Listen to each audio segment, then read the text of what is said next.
Welcome back to TalkNorth.com. Thank you for listening. If you can, please download before you listen. It helps our business. I'd also like to thank our producer, Brandon Morton, and let you know if you'd like to sponsor this program or any of the programs on the network, you can reach me at jsouhan47@gmail.com.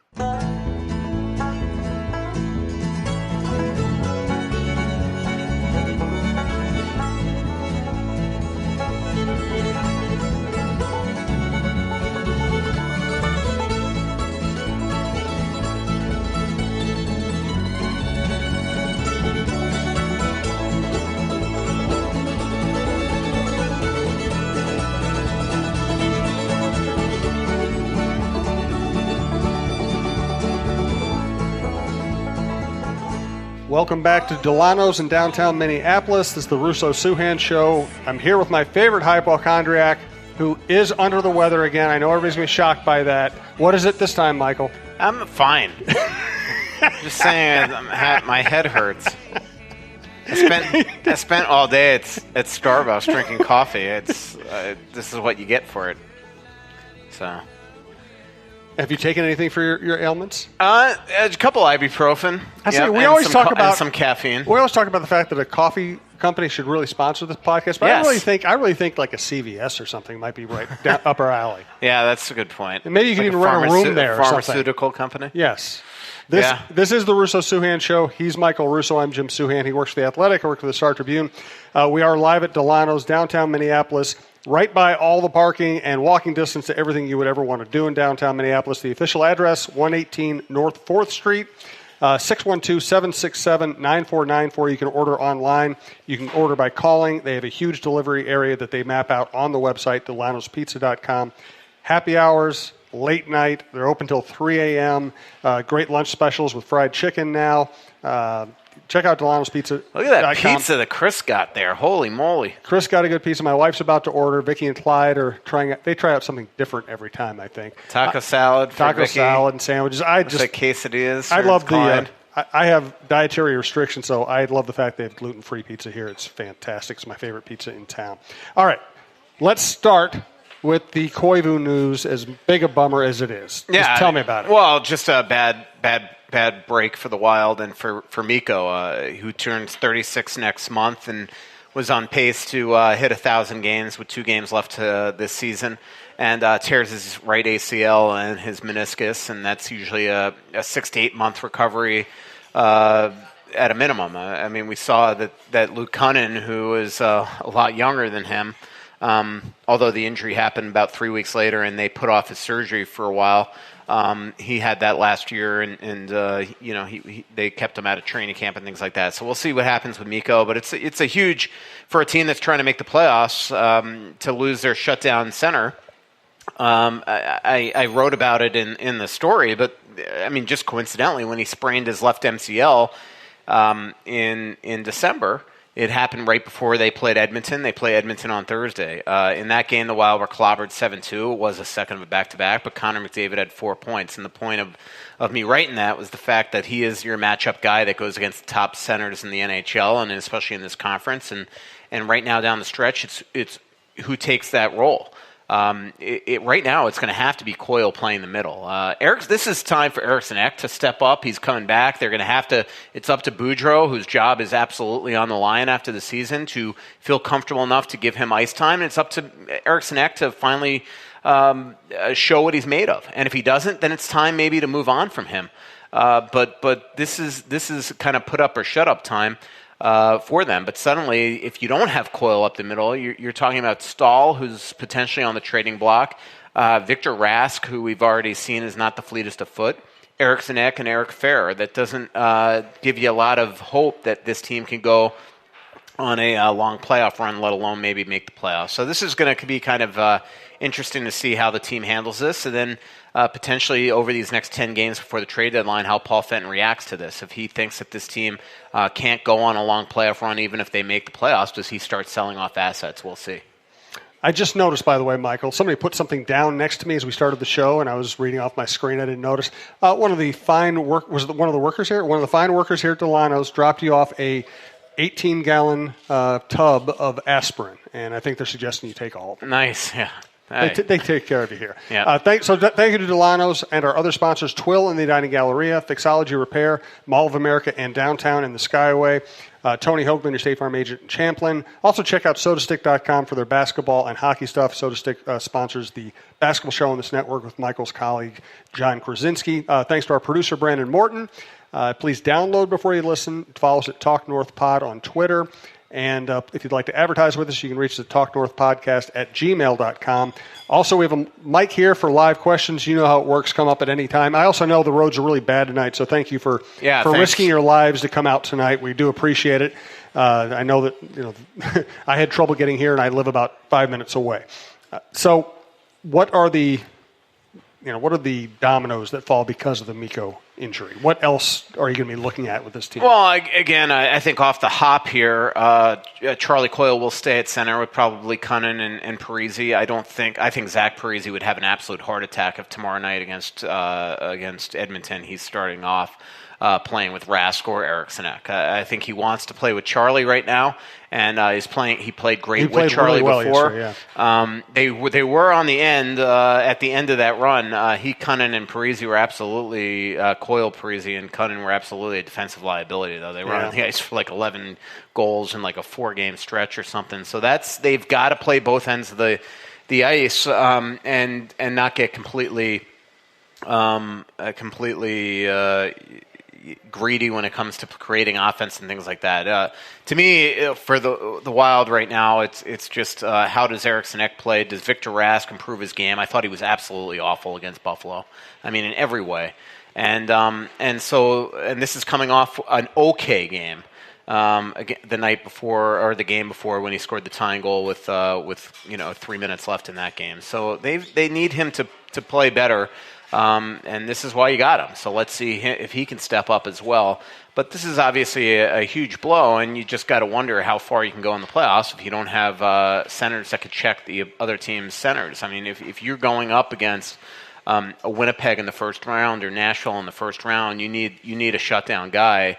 And Mikko is that for the Wild, and just look at the stats over the years and what he does to opposing centers in terms of creating chances against him when he is on the ice, and he does his job in that facet. I know it's hard for some Wild fans to accept that, but the stats don't lie, and he's long been that guy for the Wild. And 2 years ago was a Selke contender, so they absolutely need somebody to step up now.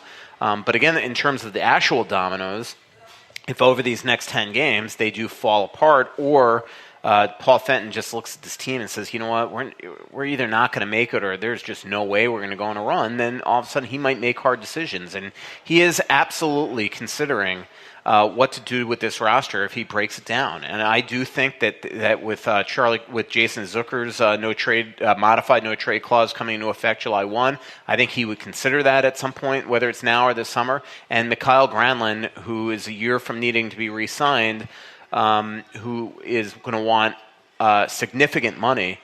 They have a major long-term decision to make there, and I absolutely, as I wrote a couple weeks ago, have been told by multiple people in this league that he can be had for the right assets right now, which means that at a minimum he's listening to people or talking to people about it. And I do think that he's talked to a number of teams about a number of players. I do know one player that he has talked to, according to multiple sources, is Nashville, about Kevin Fiala. I am not the biggest Fiala guy, especially in the last couple of years since he broke his femur. But again, Paul Fenton knows him better than anybody. And would he make a significant move there? We'll see here. This next 10 games will absolutely be interesting to watch. Again, come up anytime you want and ask live questions. I want to thank Twill in the Edina Galleria, twillmn.com. Bought this shirt at Twill. I bought a lot of stuff there lately. Great place to shop, very friendly. Check it out. TWILLMN.com. And here comes Vicky with Philip Kallenberg's question of the week. But first, let's say thanks to Twill. Jim usually doesn't like to shop for clothes. I don't like it when he shops for clothes either, because he used to buy stuff I'd want to throw out. That's why I'm so glad he's found Twill in the Edina Galleria. He likes shopping there because of the comfortable environment and the friendly staff. He finds clothes that actually fit him properly and are high-quality brands that will look great for years, whether he's golfing or working. Our favorites so far are Peter Millar, Johnny O, and Barber. We spend our money at Twill because we love the clothes and we love the no-pressure shopping. Drop by Twill in the Edina Galleria for the best shopping experience and best clothes you'll find in the Twin Cities. All right, Vicky, take it away. Boy, you don't even wait this week, Clyde. No, I wanted to get going with this because I agree She's with fired Philip up on this. Yeah. Okay, and you need to listen. Do you have a sense that there is a concern over a disconnect between Boudreaux and Fenton? Last week, you quoted Bruce as preferring 8D for practice, and then Fenton sends Prosser down. On Monday, you quoted Bruce saying we're a team that could use as much speed as we can get, but Fenton sent Brown down, who was picked up in part because he added some speed to the lineup. Well, first of all, you know what 2 words should never be included on a text question? Page 2. Yeah. Honestly, Bruce, if that's the way it was construed, that he thinks that 8D is good for, what he was saying was that having 8D is not good. He was never saying he wants 8D for practice. He was saying it's only good for practice and it absolutely stinks for games. So that's that. But in terms of the disconnect here, there's no doubt that Bruce has probably not loved these defenseman moves. It leads to him having to scratch Sealer yesterday, which is absolutely ridiculous that he felt that he had to do that. And Hunt on the right side, I just don't love him there. And so far he hasn't had the desired effect on the power play, although that's hardly his fault. There's been a lot of issues on the power play there. In terms of the Rask move, I know that I will say there were a couple reasons. When he said yesterday that Victor Rask started the shootout for a reason and wouldn't describe the reason, there were a couple reasons. I wouldn't shock me. I haven't talked to Bruce about this, but it wouldn't shock me if it was like, all right, you wanted this guy, let's see what he can do type thing. I don't think it was a big FU to Fenton by any stretch of the imagination. Bruce didn't know that he was going to go out there and lose the puck on the shootout attempt. But I will say, I talked to a player today, and I asked him, what did you think about Rask going? And he told me that on the bench, it sounded like Bruce wanted to go with Coyle, and then one of the assistants piped up. And remember, Bruce doesn't go on the ice at optional morning skates. One of the assistants piped up and said, "Hey, we did a shootout attempt breakaway drill this morning, and Rask was 4 for 4." And that's when Bruce changed his mind and went with that. So that might have been also specifically what Bruce meant by said there was a reason, but he maybe didn't want to throw an assistant under the bus. So this is what a player told me today. When I talked to him earlier in the afternoon, which I didn't go to the game in Buffalo. Chad Graff covered it yesterday, so and frankly, I don't know if we would have seen that breakaway drill to even know it, because normally the way it works at an optional skate is you get Bruce kind of in the middle of while these guys are on the ice, so we probably wouldn't have even seen that. So, but look, I don't think that Bruce. I don't think management was overly in love with Nino at the end here, particularly his contract. I don't think Bruce felt that he could play the right wing, and I know that he felt that Parise, Zucker, and Greenway were ahead of Nino on the depth chart, so that's why the trade was made. But as we've mentioned over and over and over again, it doesn't mean that you have to trade him for Victor Rask. And Rask has not been good. And I know that it's become fashionable now, especially on The Athletic, to sit there and say that he's kind of my whipping boy and things like that. But we all watch the sport. Just watch him play. There is, he's at times unwatchable. Here, you know what? I shouldn't. Thank you, Philip Kallenberg, for getting him fired up. Yeah. Keep going, Michael. Keep going, man.